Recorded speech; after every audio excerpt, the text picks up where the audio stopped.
Salut à toutes et à tous, je me présente, moi c'est Samuel. Je suis médiateur culturel en service civique au sein de la commune de Ploumagoar dans les Côtes-d'Armor depuis quelques mois.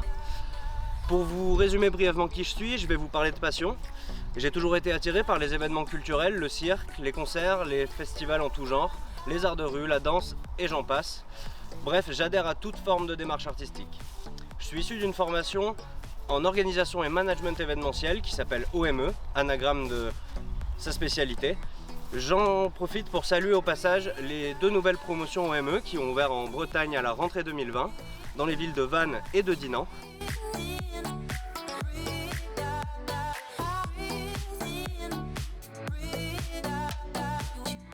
Aujourd'hui, j'avais envie de partager avec vous l'envers du décor de la culture dans les Côtes-d'Armor et plus précisément les rouages de ces lieux culturels. Vous l'avez peut-être suivi, cette saison culturelle à Ploumagoar a été 100% numérique. Elle s'est composée d'interviews d'artistes, de sessions de graffiti en live, de posts Instagram et d'une série de 5 podcasts pour découvrir une multitude, ou en tout cas une partie de la multitude de corps de métier qui représentent, qui soutiennent et qui font vivre la culture.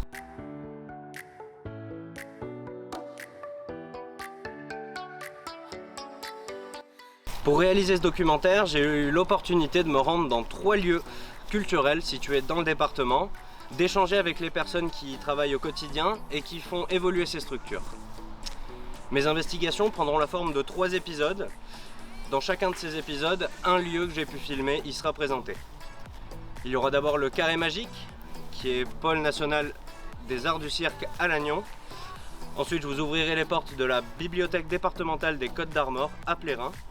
Et enfin, dans le 3e et dernier épisode, je vous ferai entrer au centre d'art Gouinzegal, dédié à la photographie contemporaine à Guingamp. Commençons tout de suite avec le premier lieu, le Carré Magique à Lannion, dans lequel je me suis rendu pour vous présenter son fonctionnement et ses activités. Je vous présenterai le triophile et les spécificités du métier de régisseur lumière. Mais avant, retrouvons Philippe Legal, qui dirige l'association et qui va nous expliquer ce qui se passe dans ses murs.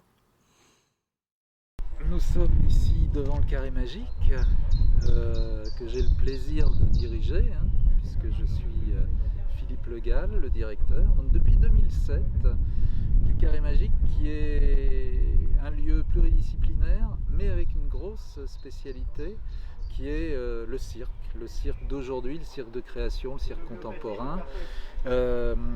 C'est-à-dire que le Carré Magique est devenu en 2011 l'un des 12 pôles nationaux des arts du cirque en France.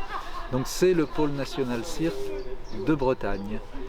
Et nos missions par rapport au cirque, ce sont des missions d'accompagnement de la création, la jeune création, française, internationale, bretonne. Il y a des équipes circassiennes en Bretagne, mais aussi un peu partout en France. Et nous travaillons en lien avec les autres pôles, en lien aussi avec tous les autres lieux de Bretagne pour, comment on pourrait dire, pour favoriser, développer la création circassienne et surtout sa diffusion. Donc on est souvent partenaire des autres théâtres, ici ou là, des festivals, pour imaginer ensemble des opérations, pour accueillir des chapiteaux par exemple, qui sont des accueils conséquents, puisque c'est du matériel, c'est de l'espace, c'est du temps de travail, ce sont plusieurs représentations forcément. Et puis au-delà de cette question de l'accompagnement de la création, en finançant les futurs spectacles, en accueillant des artistes en résidence, c'est aussi toute la partie saison artistique, une saison qui est à la fois liée au cirque mais aussi à la danse, au théâtre, à la musique. Donc c'est cette dimension plurielle qui fait à la fois le charme et la difficulté, puisque on n'est pas hyper spécialiste, c'est-à-dire qu'on est spécialiste du cirque, mais comme on diffuse aussi du théâtre, de la danse, donc on a un regard sur tous les champs artistiques.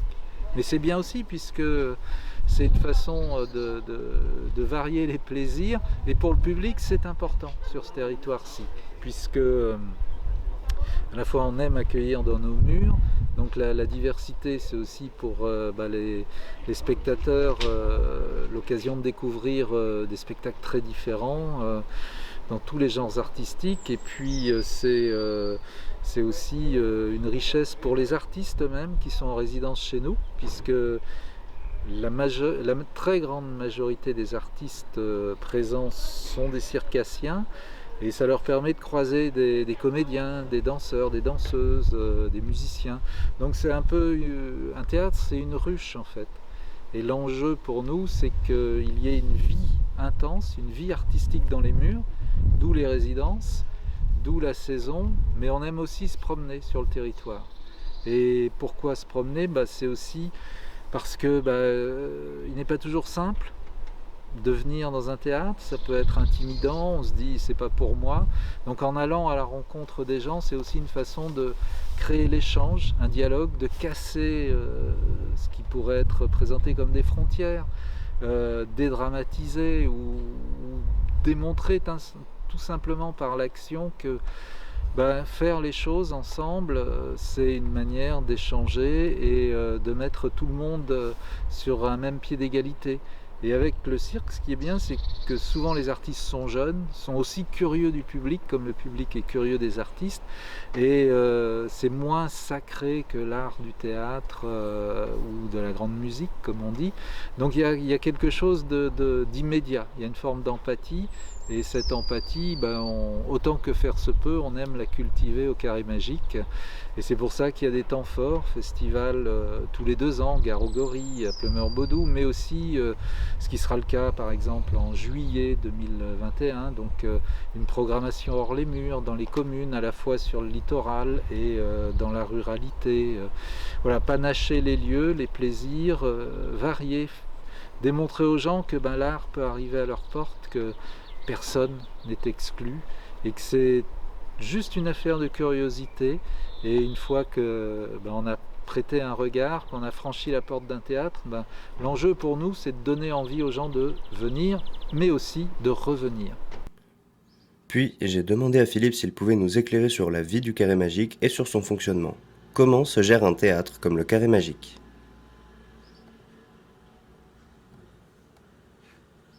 Alors bien souvent, une question se pose à tout un chacun.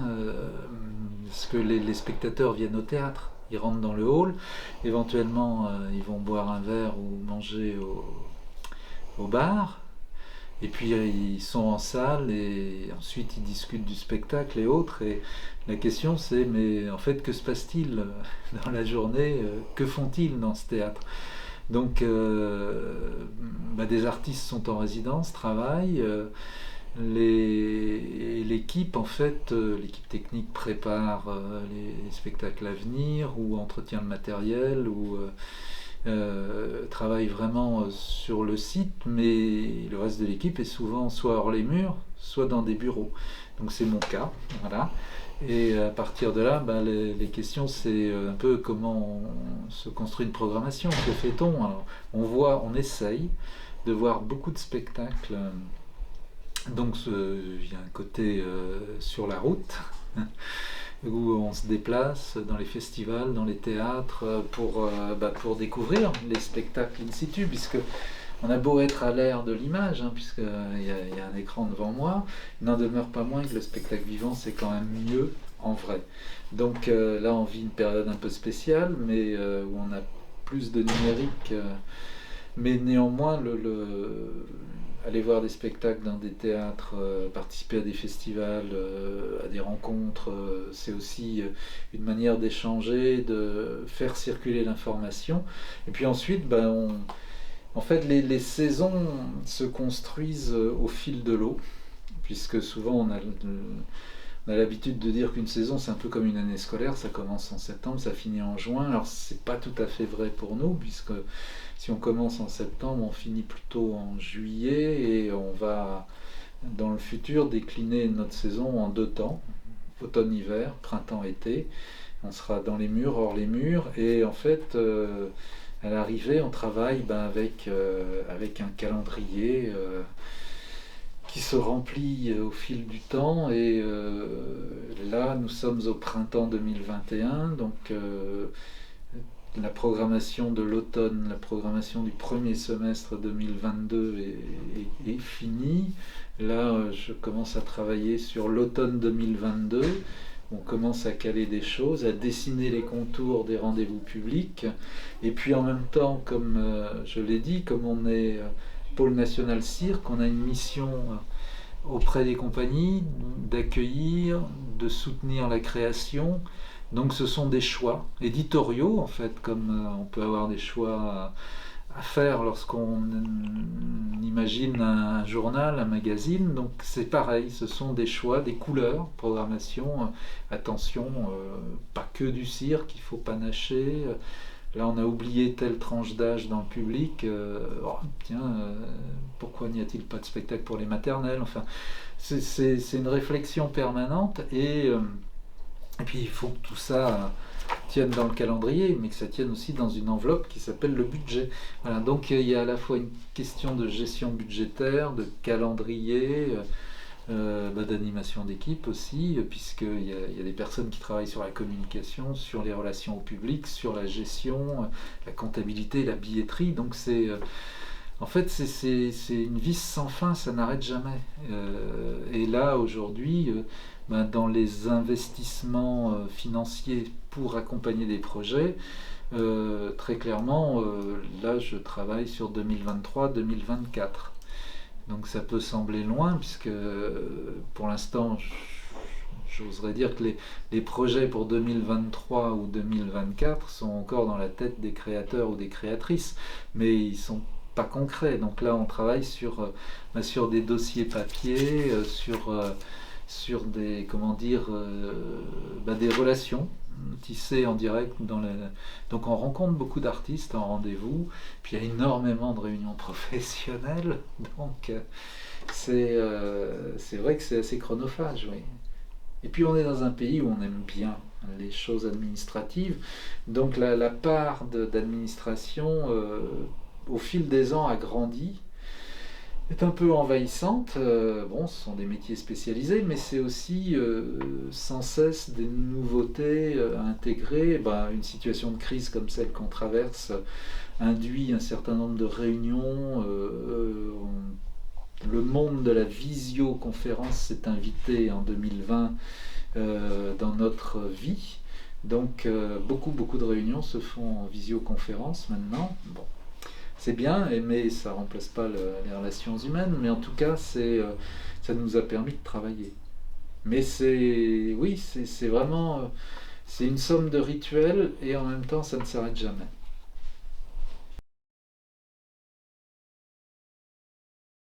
Nous venons de le voir, la gestion d'une association comme celle-là nécessite beaucoup d'investissement et d'anticipation, mais combien de personnes collaborent dans le déroulement d'une saison ?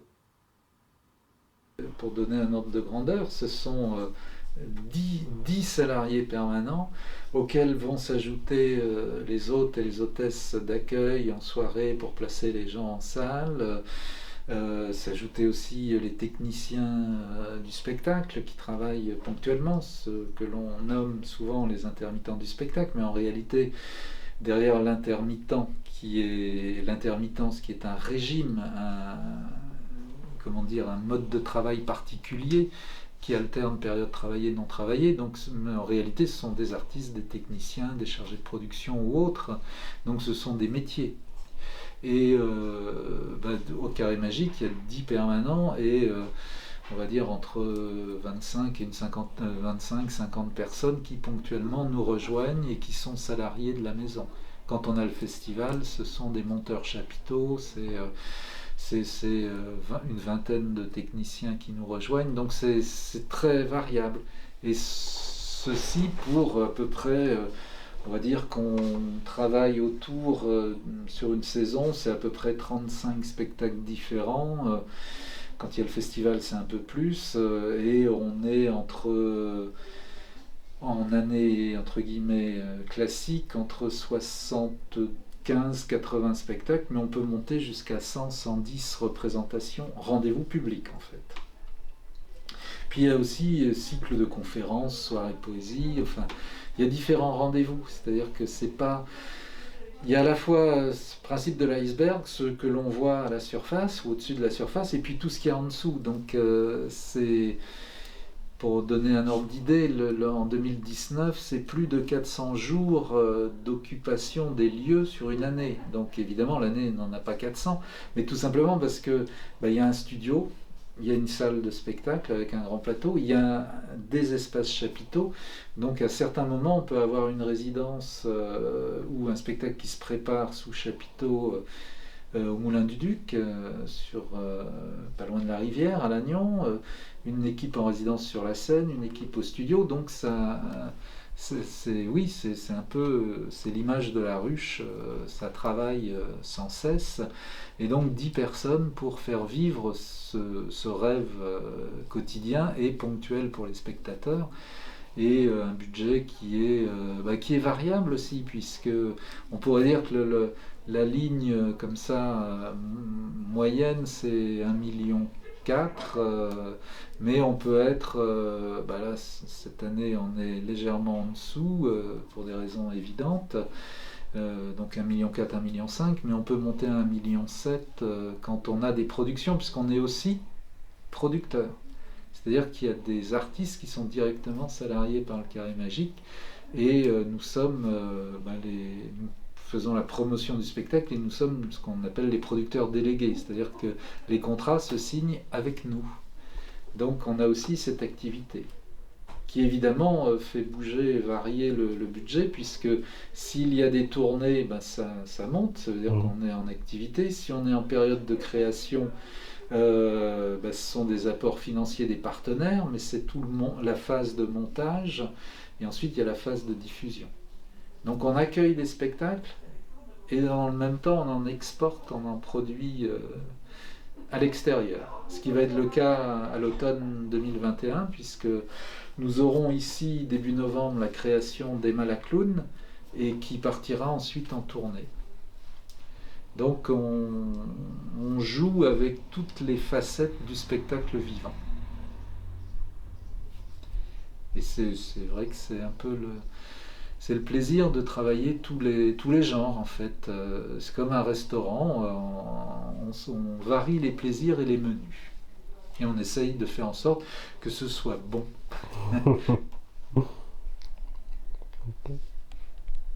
Et la visite continue, Philippe nous emmène dans une des salles de la structure, le studio.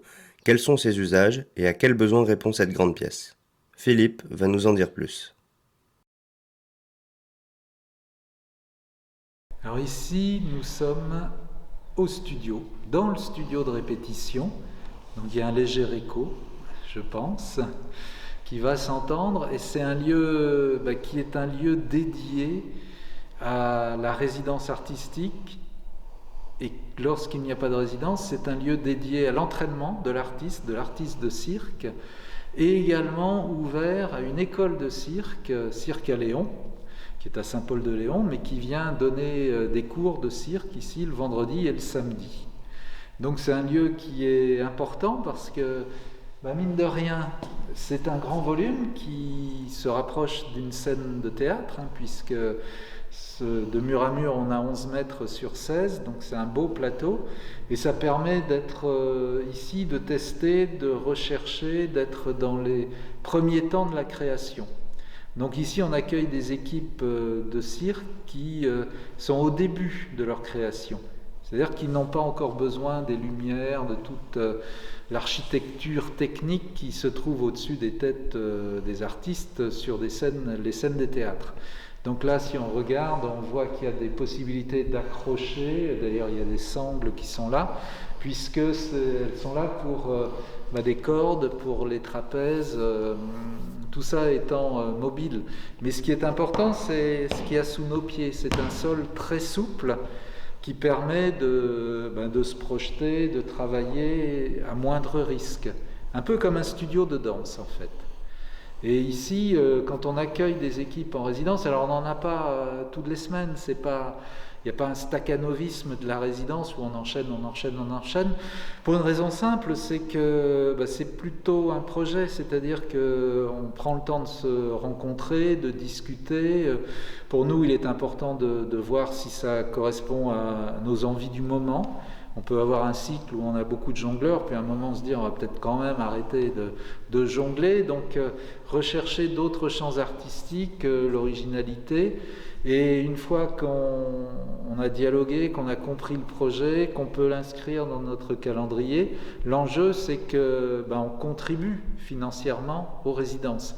C'est pas simplement la remise des clés et vous êtes ici chez vous et vous travaillez quand vous voulez, comme vous voulez.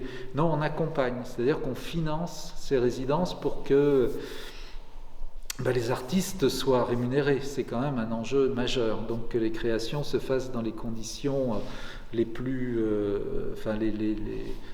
opérantes. Voilà. Donc c'est vrai que c'est toute une philosophie, ce qui fait qu'on a régulièrement des résidences, c'est important.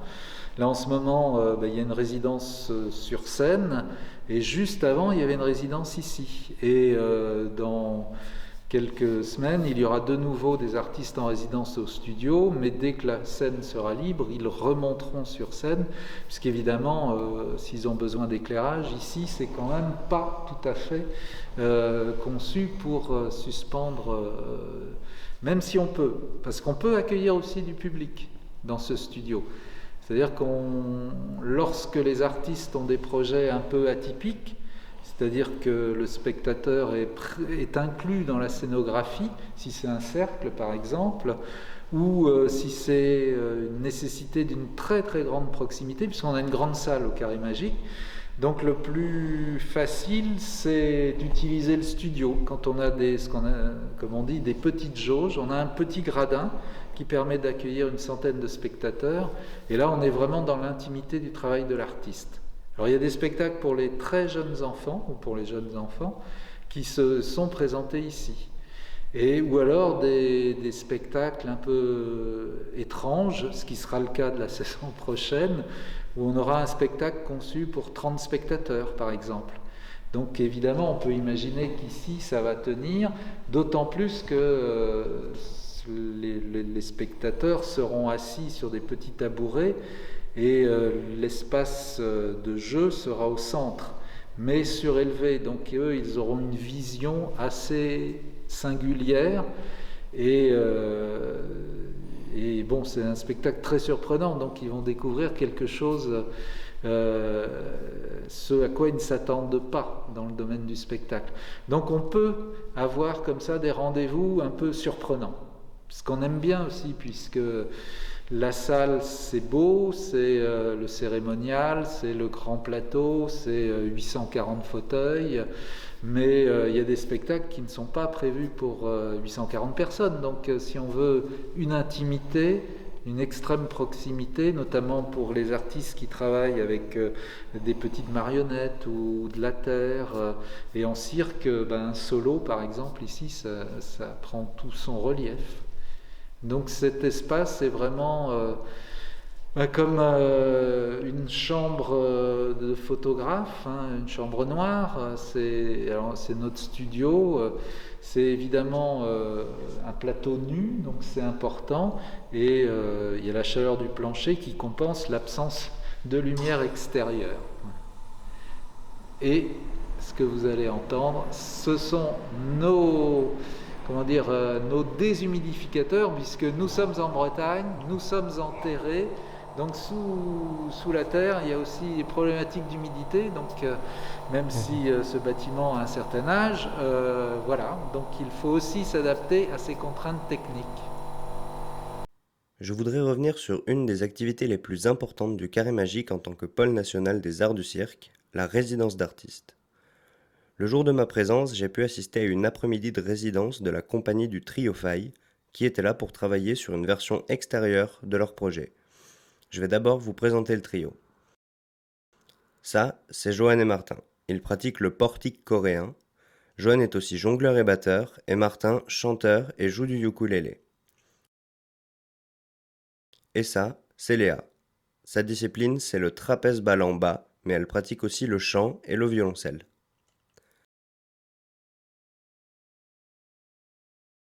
Pour vous parler plus en détail du projet Faille, je vais vous lire un extrait de la présentation rédigée par les artistes eux-mêmes.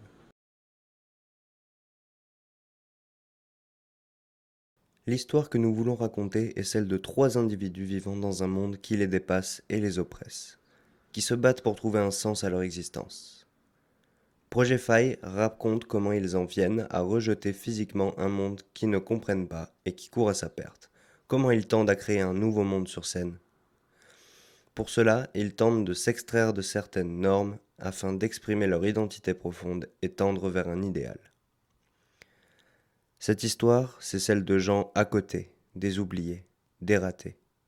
C'est l'histoire des clowns tristes dont on se moque, qui finiront par noyer leur peine dans un bouc crasseux de zones industrielles. C'est l'histoire de ces 3 gamins qui veulent construire un canon pour aller plus haut, de 3 gamins qui n'ont pas peur de la chute.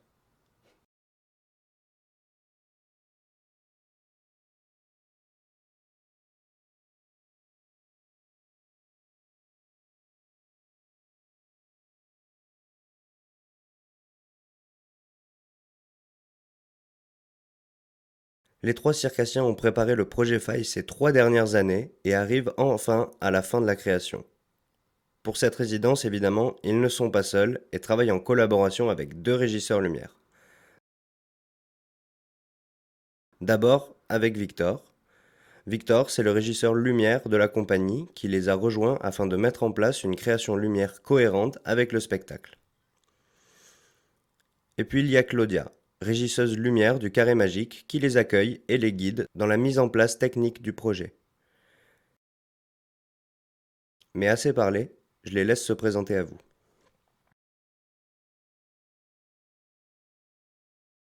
Bonjour, moi c'est Claudia, je suis régisseuse lumière au Carré Magique à Lannion. Et du coup, moi je suis régisseuse en fixe dans la salle. Donc là, on est en résidence avec la compagnie du trio Faille.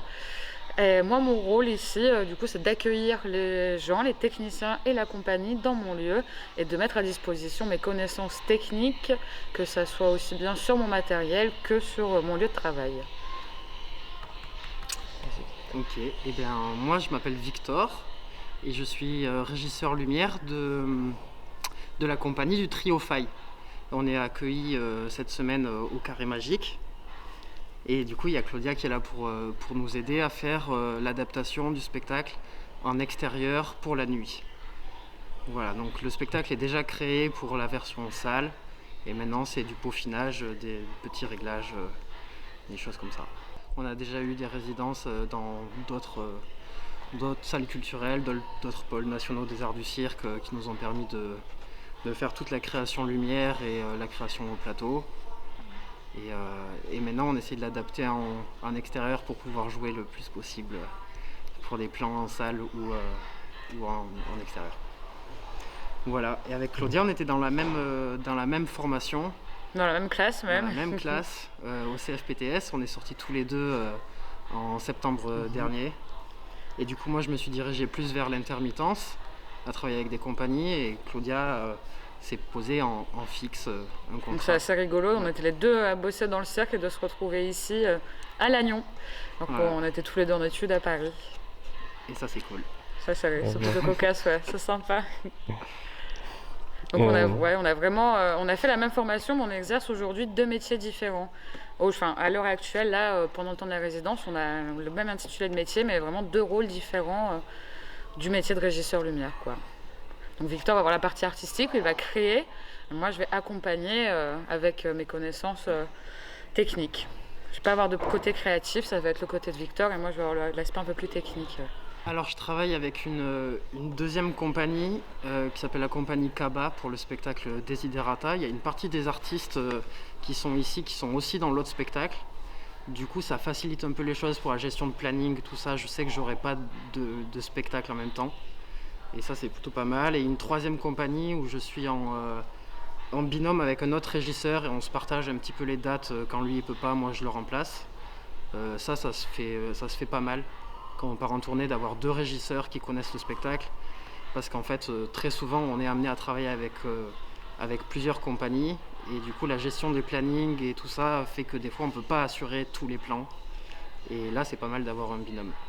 Et donc, avec ces 3 compagnies-là, je vais bientôt réussir à faire mon intermittence. Pour l'instant, je suis indemnisé au chômage du régime général classique parce que j'étais apprenti et j'ai cotisé pendant 2 ans. Et donc bientôt, j'espère à la fin de l'été, je pourrai rentrer dans les fameuses annexes 8 et 10 du code du chômage et devenir intermittent. C'est le but en tout cas. Maintenant, Claudia et Victor vont nous expliquer plus concrètement leur mission et les compétences qu'ils mobilisent lors d'une résidence d'artiste.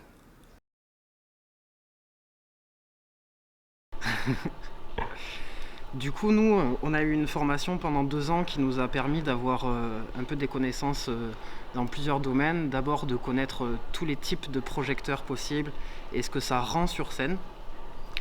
Et du coup, avec ces connaissances-là, moi, dans une création lumière, c'est de pouvoir dire en fonction des effets que je veux rendre sur scène, là, il faut tel projecteur avec telle gélatine de couleur et ça va donner tel rendu. Et pendant les résidences de création, du coup, moi je fais des propositions aux artistes, je leur montre ce que ça peut faire, ils me valident ou pas, et c'est comme ça qu'on crée chaque tableau lumineux pour un spectacle. Et après, il y a d'autres connaissances un peu plus informatiques, donc c'est sur une console lumière, comme il y a ici, il y a tout un travail de programmation.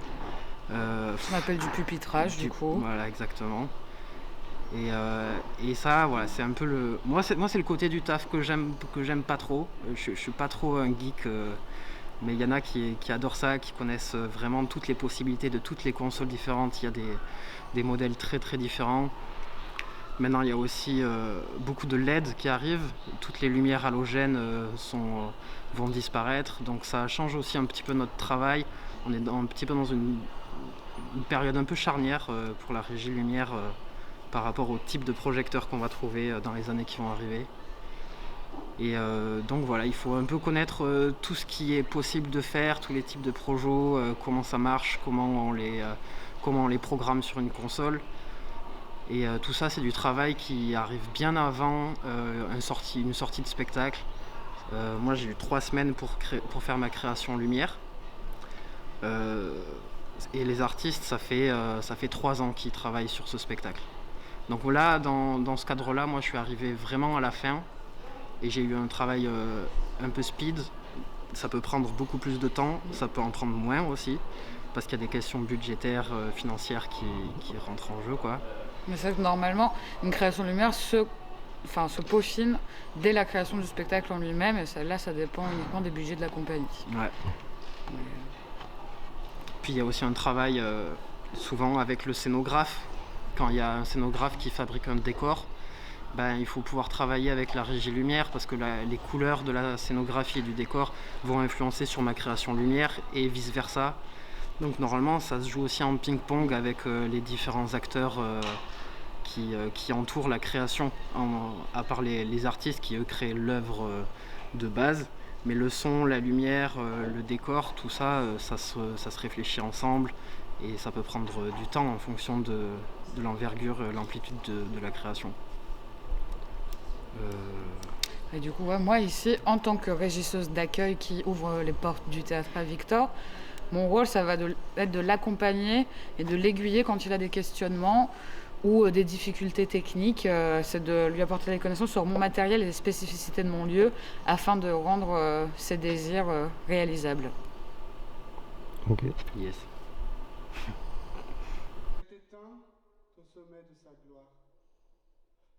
Pour clôturer ce premier épisode du documentaire dédié au carré magique, je vais vous laisser en compagnie du trio Faille pendant leur filage technique. Mais avant, je vais vous expliquer ce que c'est. Un filage technique est une répétition sans costume et qui, en l'occurrence, ne concerne que la lumière, afin de se rendre compte des ajustements à faire, par exemple si un plan de feu ou un projecteur éblouit un artiste, ou encore si le rendu n'est pas celui attendu. Il est possible d'interrompre le filage pour échanger ou corriger un défaut. C'était la petite définition, maintenant je vous laisse en profiter.